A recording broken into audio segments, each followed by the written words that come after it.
Okay, welcome. I'd like to call this February 24th, 2020 council meeting to order. If you please rise for the Pledge of Allegiance.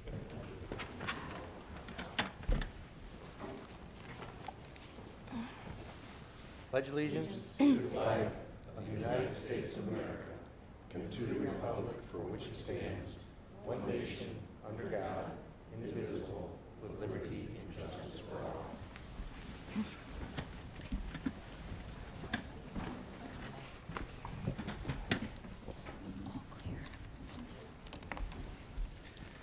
Will the clerk please call the roll? Lamb. Here. Rose. Here. Shields. Here. Simpson. Here. Coin. Here. Hazeltine. Present. Heffinger. Here. Reading of the minutes. Mr. President, Mr. Shields. I move that the minutes from the regular meeting of February 10th, 2020, as prepared and submitted by the clerk, be approved. Second. Any discussion on the minutes? Will the clerk please call the roll on the approval of the minutes? Rose. Yes. Shields. Yes. Simpson. Yes. Coin. Yes. Hazeltine. Yes. Heffinger. Yes. Lamb. Yes. Motion passes 7-0. Reports of standing committees. The Finance Committee met prior to council this evening and will again meet 2 weeks from now. There are several items, or most are all the items on the agenda from the Finance Committee. Health, Safety, and Sanitation, Mr. Simpson. Thank you, Mr. President. Nothing to report, no meeting scheduled. Public Properties, Mr. Shields. Thank you, Mr. President. No meeting scheduled, no report this evening. Special Legislation, Mr. Lamb. Thank you, Mr. President. I'm planning to schedule a special legislation meeting to discuss three things that are pending. One is the feeding of wild animals, one is cruelty to companion animals, and the other is the building demolition proposal that we had a discussion about late last year. And lastly, I'll submit a request to remove from my pending matters the medical marijuana issue. I had intended to schedule a meeting on that, but after reviewing what other communities that have looked at it, it appears to me, much as I think the administration has concluded as well, that there really is no change we can make that would be workable, and so I see no point in holding a meeting to simply say that. I think that we have to stick with what we have currently in the code, and somewhere in the future maybe it'll be looked at, but right now it'll have to stay the same. Thank you. Streets and Sidewalks, Mr. Heffinger. Thank you, Mr. President. We had a meeting prior to Finance today. We discussed three things on the agenda. One was Mr. Patton gave us an update on the roads projects that will be happening in Medina for 2020. We talked about the sidewalk repair program that will be happening this spring and summer. And then we also voted out of committee a proposal to put streetlights on Reagan Parkway, and we discussed specifically using LED lights to lower the costs. Thank you. Water and Utilities, Mrs. Hazeltine. No report, no meeting scheduled. Thank you. And Emerging Technologies, Mr. Rose. Thank you, Mr. President. Nothing to report and no meeting scheduled at this time. Thank you. Requests for council action.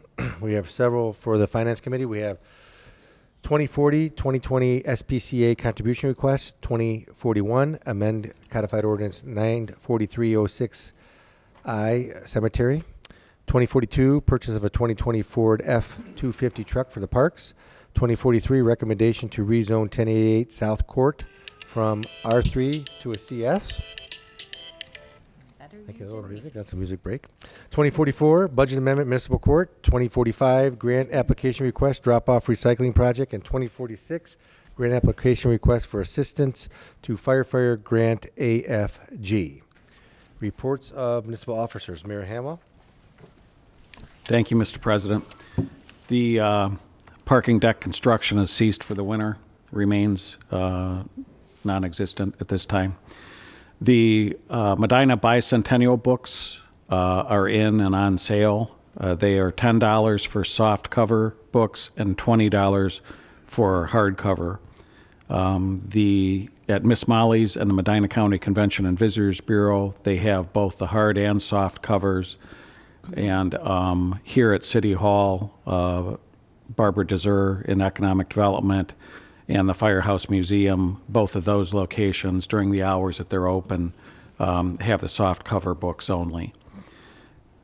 The annual Black History Month celebration was held at Second Baptist Church on last Thursday at 7 p.m. The event was recognize local black veterans that are in our community or served from our community. The program was put on by the AAUW, the Second Baptist Church, and the Fellowship Baptist Church.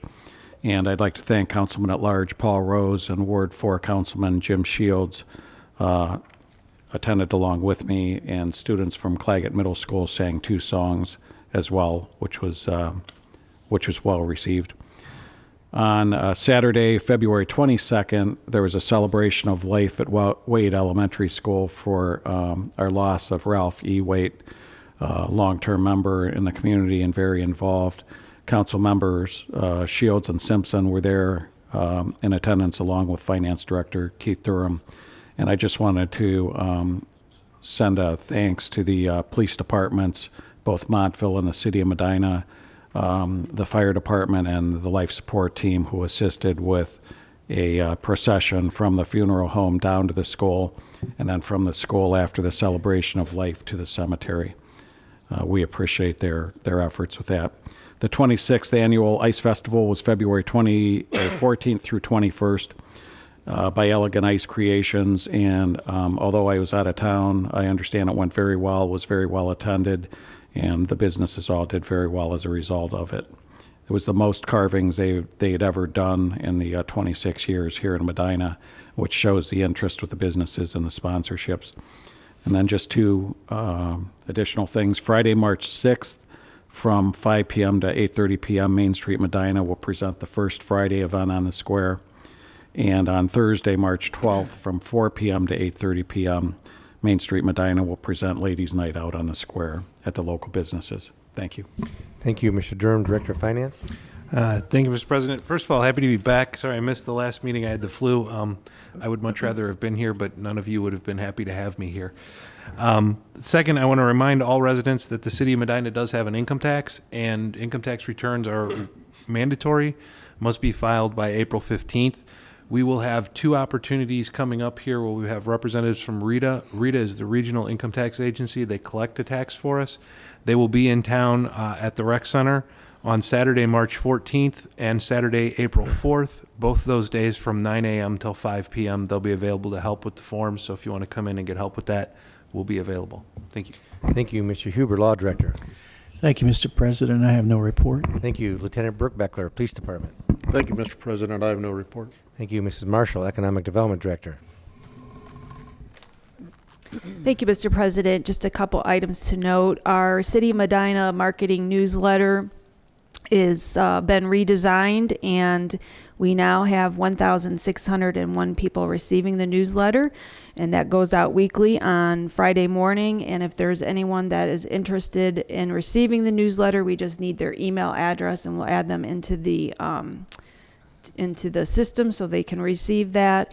And they could either contact myself, kmarshall@medinaoh.org, or Barbara DeZur at bdezur@medinaoh.org to be added to the list.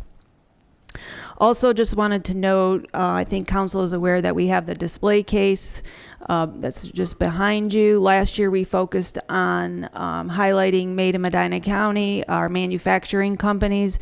This year we're highlighting shop local retailers, and so we're working with some of our small businesses where they can volunteer to display their items in the case for 30 days. And this month is JK Gift Shop and Interior Design Studio. So next month they'll rotate out to somebody new.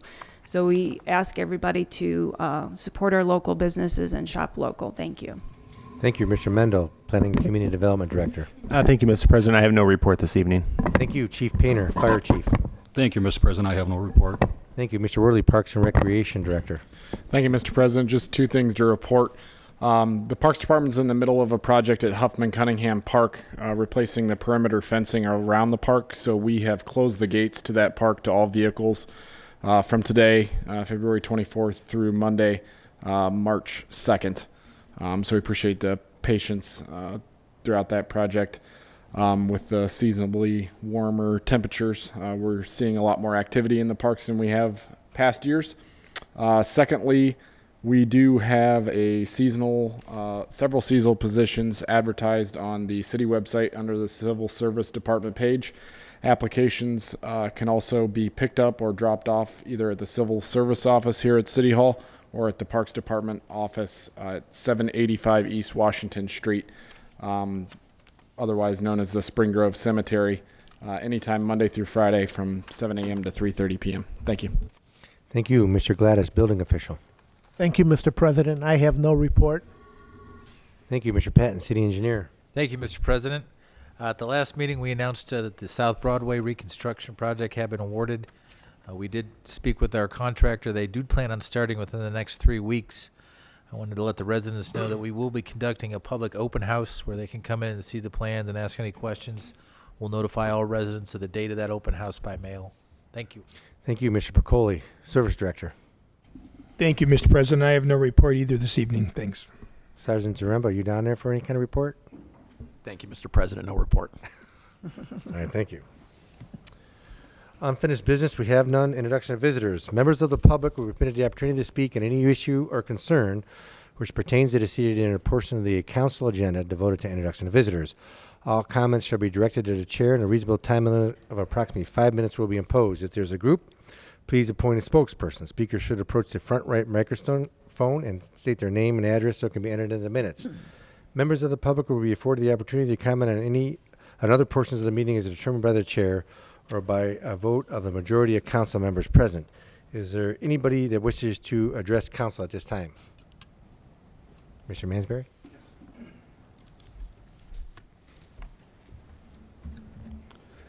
Let's see if we get this right up here. Yeah, my name is David Mansberry, and I live at 8509 Chippewa Trail in Brecksville, Ohio. I'm the president and owner of Nature's Own Source that manufactures Aqua Salina, a liquid road deicer that is used statewide.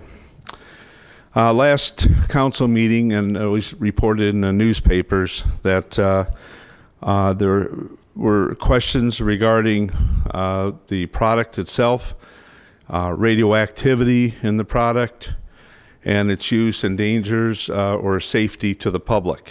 Well, I'm here to address that tonight. The product itself, Aqua Salina, is a 400 million year old natural seawater. It's ancient seawater, comes up from the ground with oil and gas production. It is not used in its raw form, which has been pretty much highly reported that you just take this brine and spread it around. That is not true. We take it, we filter it, we process it, we add a sugar-based inhibitor to it, making it 70% less corrosive than your rock salt. We'll add other bead organics to it, and it's a product, again, that is used widely. The product has been tested extensively by Akron University, Montana State University, Temple University, Penn State University, the Ohio Department of Health's Bureau of Radioactiveness, the Ohio Department of Natural Resource, ODOT, and they've all concluded that the product is safe for use. Unfortunately, we have activists that don't agree with it. They present no scientific data. It's like basically pulling a fire alarm in a school, or screaming, fire in a theater. They don't produce facts. They try to create hysteria. And we had to deal with this about 5 years ago as well, with a similar group of activists, some that are affiliated with the lady that spoke several weeks back with you. We had to file a defamation suit against them. We won the defamation suit, and because they were making claims, again, very similar claims against the product. The Cuyahoga County courts ruled in our favor, and they wrote personal checks with this defamation. We're getting into that situation again. You say, why? Well, my job, again, here is to educate on the product. The Ohio Department of Health concluded, and they published a report, which I have forwarded along, that it is negligible risk to the public. And they did it, and they said their results are, quote, conservative. And what they did was they supersaturated soil well beyond what any use of the product would be, just to make sure that when they drew their conclusions, that they could state it with a high level of certainty. The Ohio Department of Natural Resources published in August of 2019 their analysis of the product, because when they found out they couldn't attack it on the radioactivity side of things, they went ahead and said, well, it's technically enhanced normally occurring. And again, the Ohio Department of Natural Resources conducted an extensive study. We were required to participate in it at a cost to us of over $200,000 to draw the conclusion that, yeah, you're right, it's not T-norm. So we've had to defend this product all along the way, and you should say, why is that? The reason is there's an anti-oil and gas crowd. This product is produced from a raw material from oil and gas activity, and instead of taking it and putting it in injection wells, we're recycling and repurposing this water. It's a unique water. It's unique from the standpoint that the product, when temperatures fall below 20 degrees, your road salt is ineffective. By the way, your road salt is also radioactive, but nobody seems to go after that piece of it. They're only after the salts that we produce from the oil and gas industry. So it's kind of an interesting dilemma here.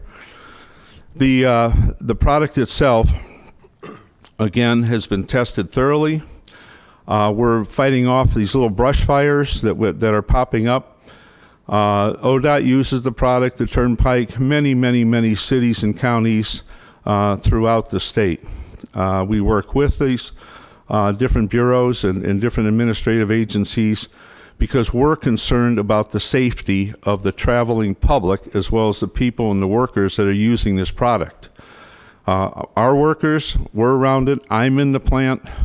I work with the product, and you know, we trust the fact that when the Ohio Department of Health, whose responsibility is radiation control, has certified to us that it's of negligible risk, that and it's been a product that's been used in the state now for over 100 years in different forms, that it is safe and effective to use. Again, when it goes below 20 degrees, this is the go-to tool that they have. The reason is this product is effective down to 15 below zero.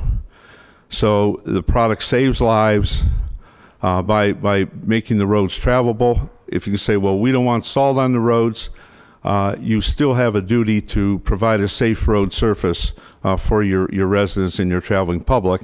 And I would hate to think that because people with unsubstantiated claims can come in and cause a lot of trouble, that it's going to someday result in a death on your own roads, and somebody's going to sit back and look, could that have been prevented? And the answer is yes. So I'm more than happy to leave any information. I'd love to meet with your responsible people to have a further discussion on this. I brought all the analysis and test results with us, but it's not something I think in 5 minutes that I could adequately do justice to. So I would encourage you guys to at least give us an opportunity to speak at some point in a committee or with the responsible people, because again, the product is something that's been used now since 2004. It's been deemed safe by your state agencies who are responsible for this testing, and we certainly not like to see any harm come to the traveling public as a result of a reaction to an unsubstantiated claim. Thank you. Well, thank you. Are you, do you have a copy of that information? You're able to either email it to us or whatever information you have. Do you have you can get a copy of that? I will send you an entire copy of everything I have. Okay. And just one other point.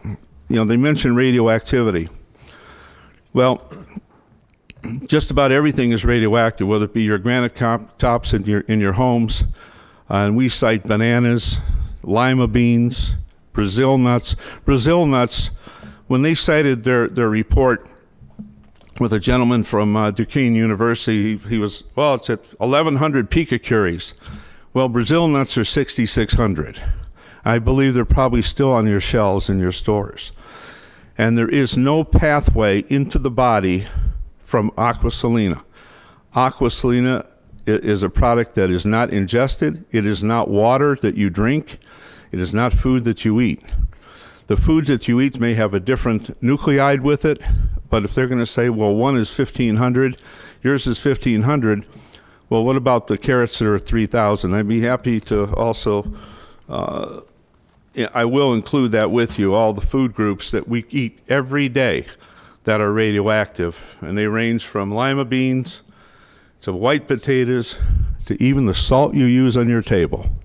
And this is stuff that most people aren't even aware of, is the natural radioactivity of anything that grows or comes from the earth. Has a tendency to have that. The maximum exposure, which, I'll go ahead and send the full reports to you. Again, I don't want to get into the minutia, the detail, but I think it's important enough.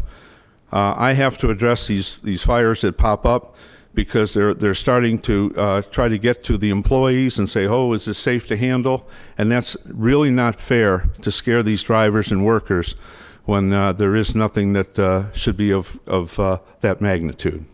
Okay, thank you for the information, and I think we can give an email, or I think you have my email. You can just email it to me, and I can give it to the clerk, and we can disseminate it. Thank you very much. Okay, thank you. Thank you.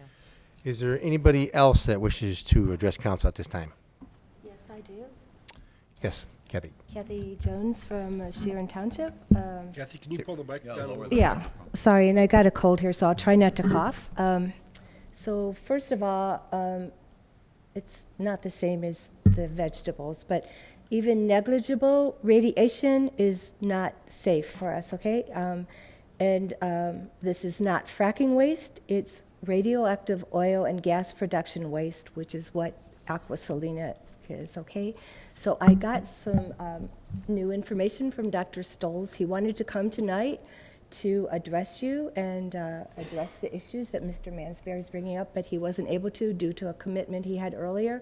So he sent me some material, which I made copies that I'll give you.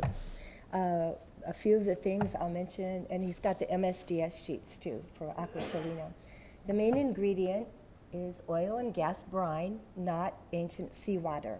It contains radium-226 and 228. All those vegetables, they don't all contain that. And I'm not a chemist. I'm just saying what the expert who's tested it knows. So radium-226 has a half-life of 1,600 years. It decays to radon-222, which decays to polonium-218, which decays to lead-219. So once the container of Aqua Salina is sealed up, the daughter products make it more radioactive. Repeated application can lead to a buildup of radioactivity. It contains high levels of arsenic, selenium, iron, manganese, and chromium in excess of EPA water standards. The high levels of bromide in Aqua Salina could cause issues with drinking water if it goes into source water. The presidents of the Kathy, 1 second. We're getting a note. Can you move the microphone over? Oh, sorry. Sorry. The presence of bromide and residual organics in the source water results in carcinogenic inhalomethanes being formed during the chlorination process. Road brine made from calcium chloride should not have those constituents or be radioactive. And then he gave me results, which I'll give you, but the results below are from a container of Aqua Salina, which was purchased from Lowe's in Ohio. The results are in mgl, milligrams per liter, or ppm. The numbers are highlighted in red and indicate concentrations above EPA standards for water. And as far as Mr. Mansberry is saying, you're not eating or drinking the de-icer, it doesn't really matter because you have the particulate matter. It forms particles. You will breathe it in. Testing has been done on it. It'll be in the sides of the road. It will. They're using it for a dust suppressant. It will be blowing. They're using it for public restrooms. I'm not sure how they use that. And as you all know, there's been a lot of testing done on this by experts, and you all got a copy of the Rolling Stone article, which spoke about how it was affecting workers and so forth. So I will give you copies of this, and that's all I have to say right now. Thank you. Thank you. Yeah, if you could email them to us, that'll probably be the easiest. Okay, you have it right now. You can give it to the clerk here, and watch out for that. Ooh. Okay. Yeah, she can make copies for us, but thanks. I'll take what you have and then I can make some copies. Okay. Thank you. Okay, thank you. Is there anybody else that wishes to address council at this time? Yes, ma'am. Good evening. My name is Tish Odell. I'm from Broadview Heights, Ohio.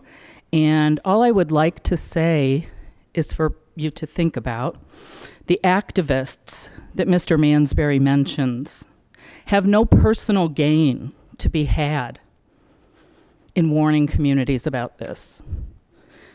He, on the other hand, is a person and a corporation, and there's an industry who will now make money instead of having to pay to dispose and deposit this product. And so just consider that. You are not required to purchase this. You have options. So I hope you choose wisely. Thank you. Thank you. Is there anybody else that wishes to address? Yes, sir.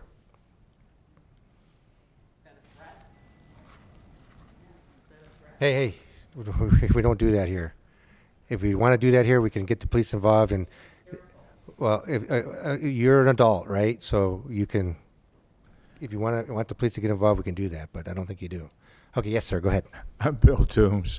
I don't live in Medina. I live at 372 Craggy Creek in Chippewa. I was a trustee in Westfield Township. I guess just a little philosophical thinking. I'm not going to get into all the figures and the chemicals and this and that. But if you look at the history of our country, we tend to use substances and prove they're either bad or good after their use and after they've done harm to individuals. There's other countries that make you prove it's safe before you can use it. But I guess my concern is, and I this afternoon just started to peel through the internet, you can find all kind of reports too that have the negative to the positive. But I guess my concerns are two. Is one, I live in Chippewa Lake. I was a trustee at Westfield Township. It's not a negative for Medina, but you don't realize every time you put up another commercial establishment, another home development, the flooding that happens in the southern part of the county. And so I guess I'm just asking you to make sure before you put this on the roads, because this high accident and deaths, I've been in both suburbs and rural. Suburbs are fender benders. They're not I got out on the highway. And when you talk about city accidents. But anyway, I just hope that this runoff does not come down and create another problem for us who are working very hard to save a lake that's important to this county. The other thing I want to make folks just aware of is a fact. Is the southern part of this county has what they call the Tuscarawas Underground River System. It touches about 6 counties. Westfield Township was part of a consortium that was trying to get it established as an EPA sole source aquifer, because in Westfield Township, about half of the folks, that's their only source of water. And the runoff from here is going to go down that way. So I'm just asking you to really be aware. And there's folks in 6 counties that are taking water. In fact, Medina is now pulling water out of that aquifer for the county system. So I guess I would be very careful that the safety factor that you're getting far exceeds what could happen if you can't prove it. Just environmentally think about it. It has nothing to do with this one, but I teach in an outdoor environmental school, and I have a shirt that has a skeleton of a fish. And the back of my shirt says, once we dammed up all the rivers, paved all the meadows, cut down all the forests, we'll realize we can't eat money. So just be careful that we're making a decision that impacts the whole community, including the county, before we're dumping something that could harm those 2 issues. Thank you. Mr. Toombs? Thank you. Mr. Toombs, I have one question. Did you say that the city of Medina is pulling water from that aquifer? The county water has County now... water, not the city. The Medina County has a well sunk into there. And But not the city. I didn't say that. I meant... You said Medina. I just wanted to make sure Sorry. that you were speaking the county not of water the city. system is now pulling out of there. Thank you. Okay, thank you. Okay, thank you, Mr. Toombs. Is there anybody else that wishes to address council at this time? Yes, ma'am. My name is Mary Emhoff. I live in Brunswick Hills, 5065 Foxhaven Drive. I'm not a scientist. I had a science-related job before I retired. But has everyone here read the Rolling Stone article on February? Okay, I read through it more exactingly this morning and took notes. And these are just things that stood out to me. In Ohio, we have 225 injection wells, each with perhaps 100 truck deliveries a day from Ohio and Pennsylvania. And not enough wells are available for all the waste that is produced in this great new industry. Very high levels of radiation are in our particular kind of shale deposits where the fracking is going on. And there is little federal oversight. Levels of exposure equal or greater to those that are released at nuclear power plants where they are required to dispose of their waste, not on the streets for de-icing. And I was shocked that the actual workers in these industries are not being protected. They are actually reassured that wearing radiation badges while working are telling them that they're free from radiation. But the badges that they gave them are measuring alpha particles, and the radiation in the gas waste is beta particles. So they're thinking they're clean and free. And these workers are dosing themselves and their communities when they're all got this stuff on them, walking around their communities, and they bring it home to their children. Great employer. And the final product, Aqua Salina from Lowe's in Akron, measured 300 to 500 times legal limit for drinking water. This, they actually purchased at Lowe's. It was being sold in bags, I guess. And they tested it. And when you say that there's no radiation in there, well, you know, this was just picked up at the store, okay? And maybe every community should invest in a Geiger counter and test the products that they're using that measures beta particles. And it's advertised with a statement, safe for the environment and pets. 400 million year old seawater. Actually, millions of gallons of clean Lake Erie water is sucked back out of the oil and gas wells, unredeemable forever. This waste spread on our streets attaches to dust particles. When it's dry, it becomes airborne and can be inhaled as you're driving down the streets and you have your fan on in your car. This radon is natural down in the ground. It's natural. It comes up in your house. You measure radon and make sure that you ventilate it if you have radon gas coming in through your basement. But they're going down there and getting it. Okay?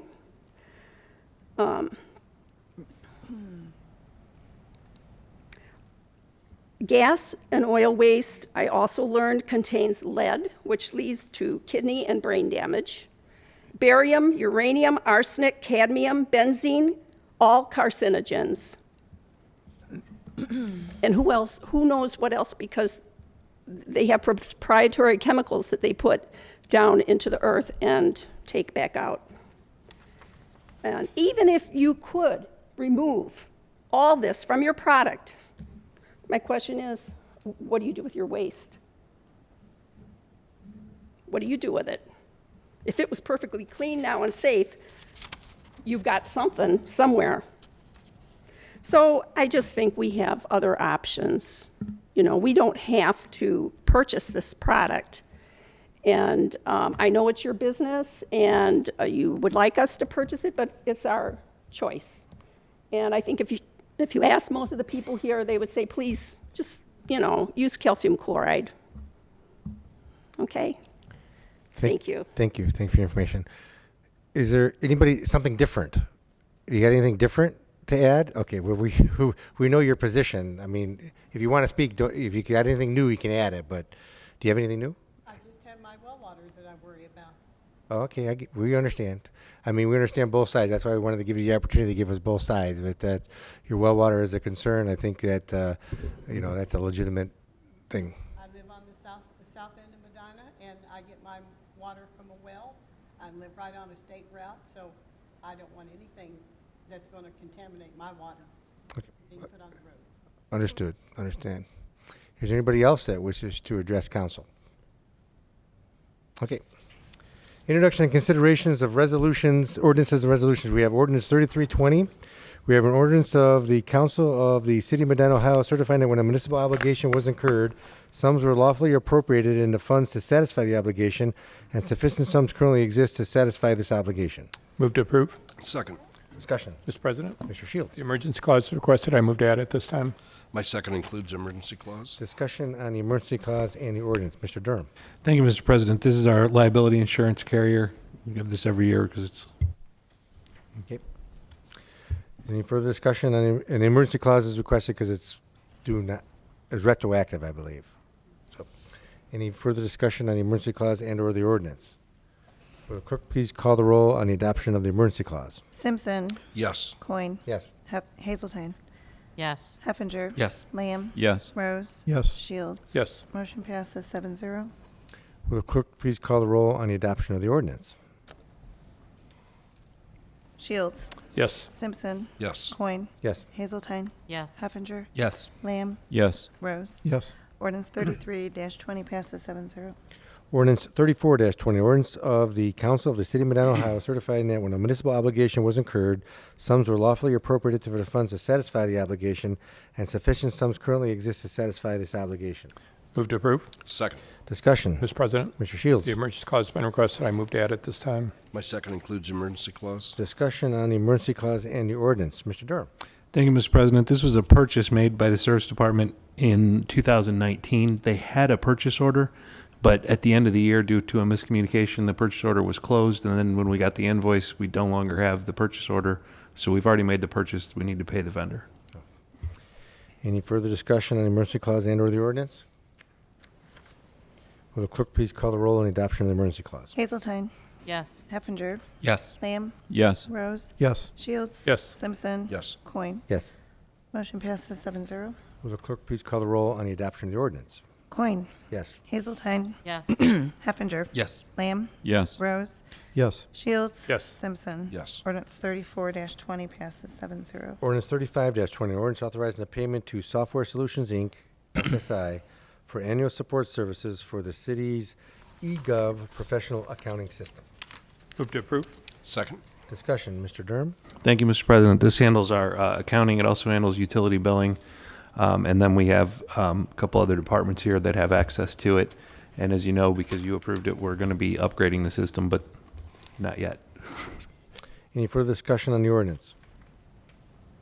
Will the clerk please call the roll on the adoption of the ordinance? Heffinger. Yes. Lamb. Yes. Rose. Yes. Shields. Yes. Simpson. Yes. Coin. Yes. Hazeltine. Yes. Ordinance 35-20 passes 7-0. Ordinance 36-20, ordinance authorizing the mayor to advertise for competitive bids and to award a contract to the successful bidder for the 2020 pavement marking program.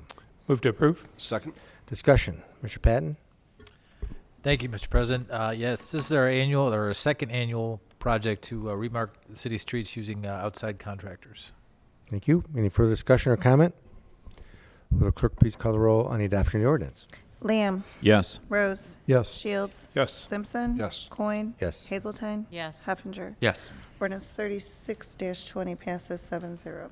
Ordinance 37-20, ordinance authorizing the mayor to advertise for competitive bids and to award a contract to the successful bidder for project number 1063, Medina Municipal Airport, remark the airfield. Move to approve. Second. Discussion. Mr. President, Mr. Shields. the emergency clause has been requested. I move to add it this time. My second includes emergency clause. Discussion on the emergency clause and the ordinance. Mr. Patton. Thank you, Mr. President. I apologize for the late notice about the emergency clause. We were notified last week by ODOT Department of Aviation, who's providing the grant funds for this project, that we needed to award our contract by March 23rd. In order to do that, we'll need to start bidding prior to the 30-day window. That's why we need the emergency clause. Any further discussion on the ordinance and or the emergency clause? Will the clerk please call the roll on the adoption of the emergency clause? Coin. Yes. Hazeltine. Yes. Heffinger. Yes. Lamb. Yes. Rose. Yes. Shields. Yes. Simpson. Yes. Motion passes 7-0. Will the clerk please call the roll on the adoption of the ordinance? Rose. Yes. Shields. Yes. Simpson. Yes. Coin. Yes. Hazeltine. Yes. Heffinger. Yes. Lamb. Yes. Ordinance 37-20 passes 7-0. Ordinance 38-20, an ordinance authorizing the mayor to execute consent legislation with the Ohio Department of Transportation, ODOT, to complete a bridge replacement on State Route 3, Weymouth Road. Move to approve. Second. Discussion. Mr. Patton. Thank you, Mr. President. ODOT will be doing the replacement of the bridge on Weymouth Road just north of Friendship. This is basically the city's understanding that the project's happening. There is no cost to the city for this project. Thank you. Any further discussion? Will the clerk please call the roll on the adoption of the ordinance? Shields. Yes. Simpson. Yes. Coin. Yes. Heffinger. Yes. Hazeltine. Sorry. Lamb. Yes. Rose. Yes. Ordinance 38-20 passes 7-0.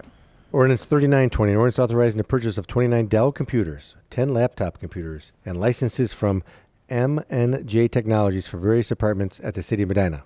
Move to approve. Second. Sergeant Zaremba, you get to speak. Thank you, Mr. President. This is the end of Windows 7, as we know it, as of January of this year, and these 29 desktop computers and miscellaneous 10 laptops are upgrades to Windows 10, and they're also replacing old hardware. Okay. Any further discussion or comment? Will the clerk please call the roll on the adoption of the ordinance? Simpson. Yes. Coin. Yes. Hazeltine. Yes. Heffinger. Yes. Lamb. Yes. Rose. Yes. Shields. Yes. Ordinance 39-20 passes 7-0. Ordinance 40-20. Now, there's a correction I'm going to read into it at the end.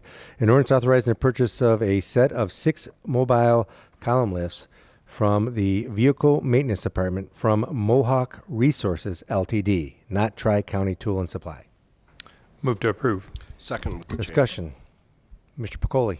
Thank you, Mr. President. When we initially started chatting with the gentleman, the invoice was going to come from the Tri-County. After talking with the rep, the invoice will be coming from Mohawk Lifts, so thank you for that correction, and that was on us. These are for the set of 6 mobile column lifts for the vehicle maintenance. They'll improve on efficiency and safety at the city garage.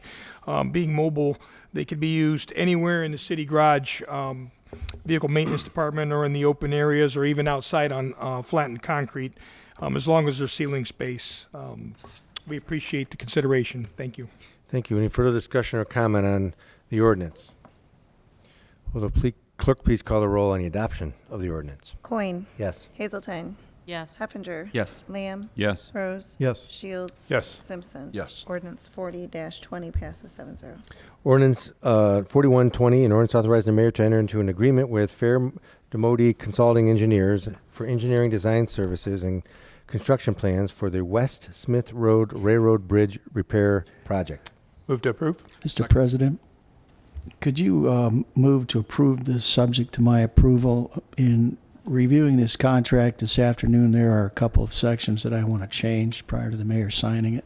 Thank you. Is the motion subject to the law director's approval? Yes, it is. So amended. Is a second? Second includes it also. Thank you, Mr. Huber. Mr. Patton. Thank you. As it reads, this is for the consultant. This is a consultant that does inspect our railroad bridges annually.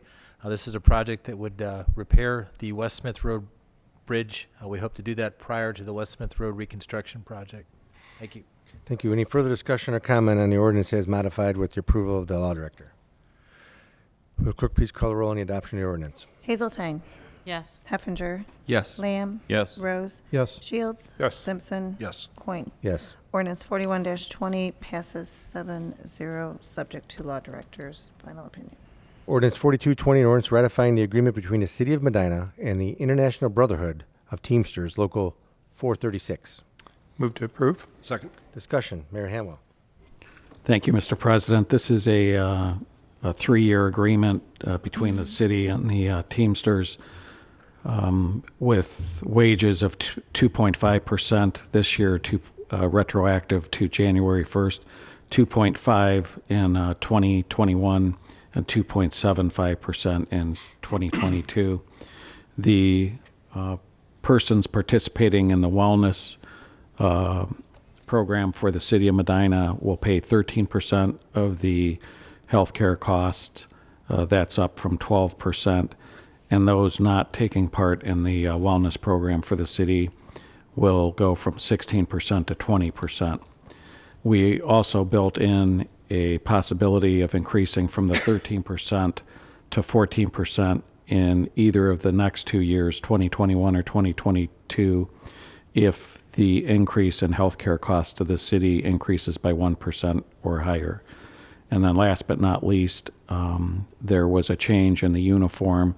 Instead of giving a uniform allowance, to actually permit the city to enter into a contract to provide uniforms, have them clean for the staff while they have another set that they're wearing, and then rotate them out weekly. And I'd just like to thank Service Director Nino Piccoli for his work in getting this matter resolved. Thank you. Thank you. Any further discussion or comment?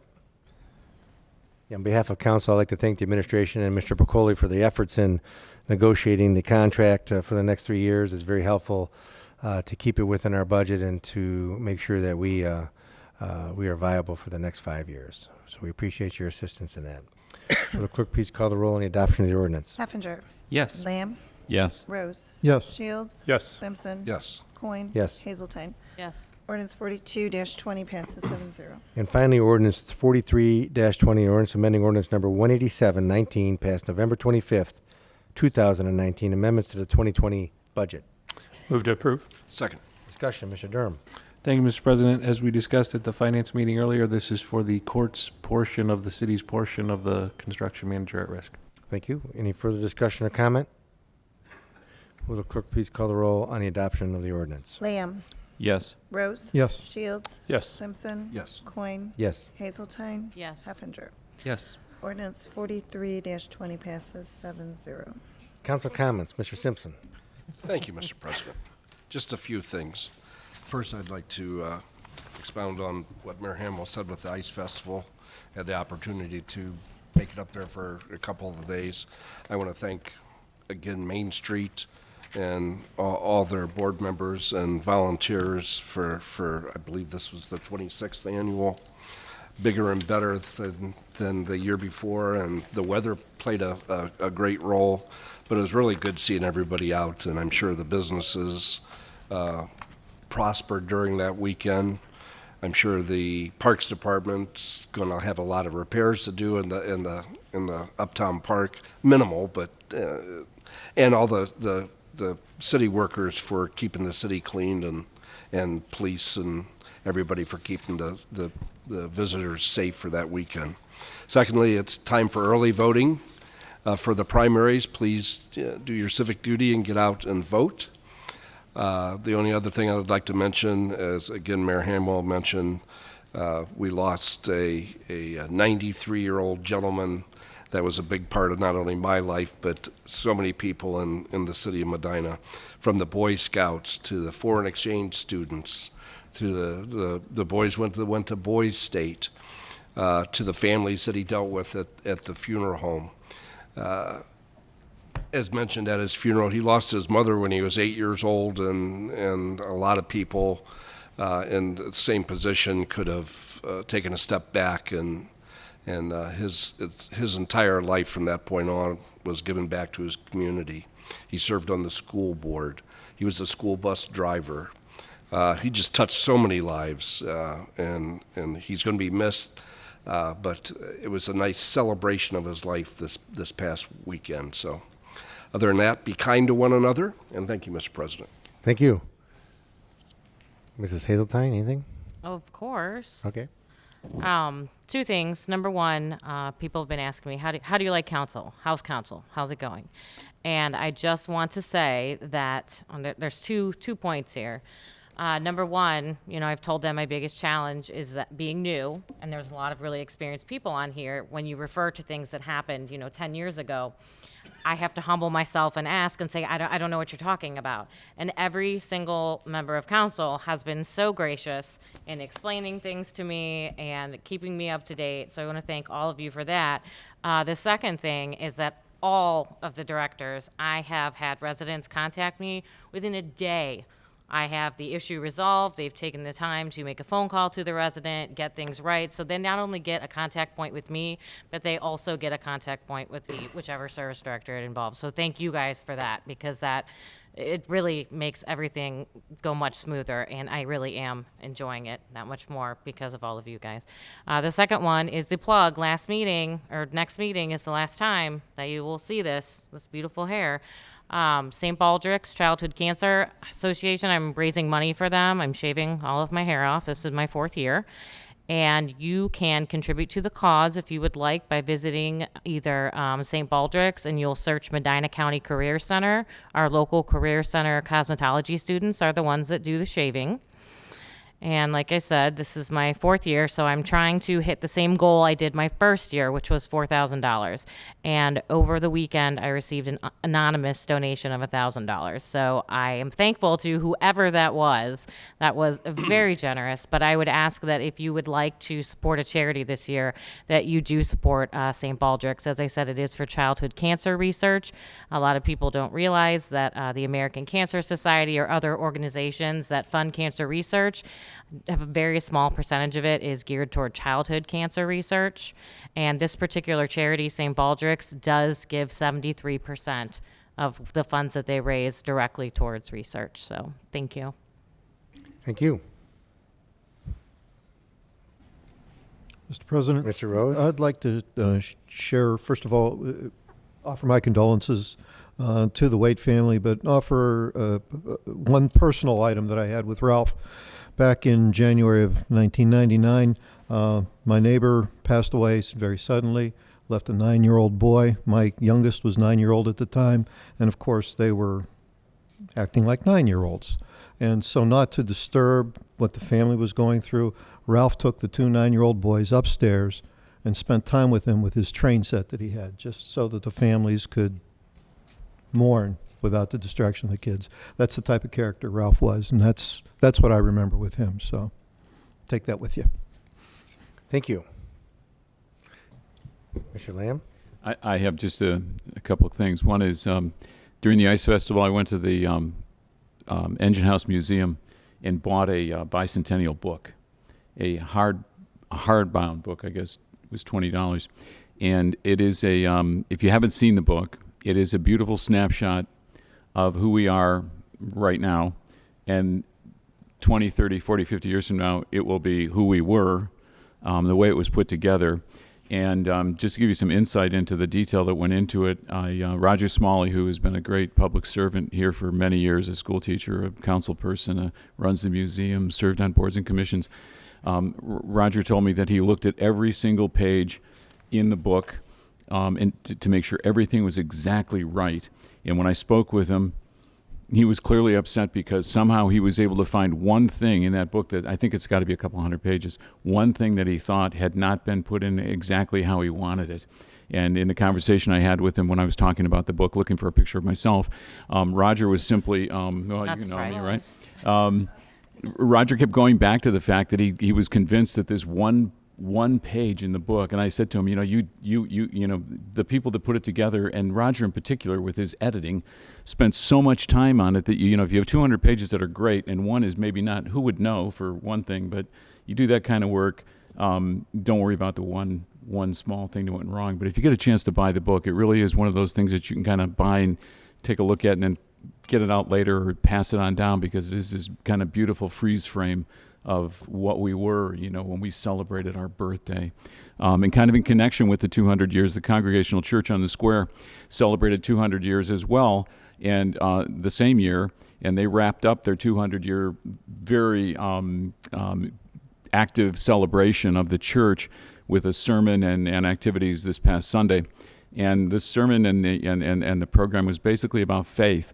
And and it really kind of concluded with when the first people came that set up this church here 200 years ago into this wilderness that was very few, very lightly populated. We are called upon to have faith. What kind of faith do you have to take your family and come into a place as desolate as this, and then have faith that, you know, one day you're going to have a farm, and one day you're going to have a square, and a public place, and all that goes with that does require a lot of faith. So it was quite a nice thing, and being a church on the square and celebrating 200 years at the same time as the city. And then lastly, on Saturday, I had the opportunity. I was invited to go to the Girl Scout to a Girl Scout event at Medina High School, which was celebrating international friendship. And there were 300 Girl Scouts there from, I believe it was high school age right down to Brownie age. And each troop in Medina County had a table that depicted in detail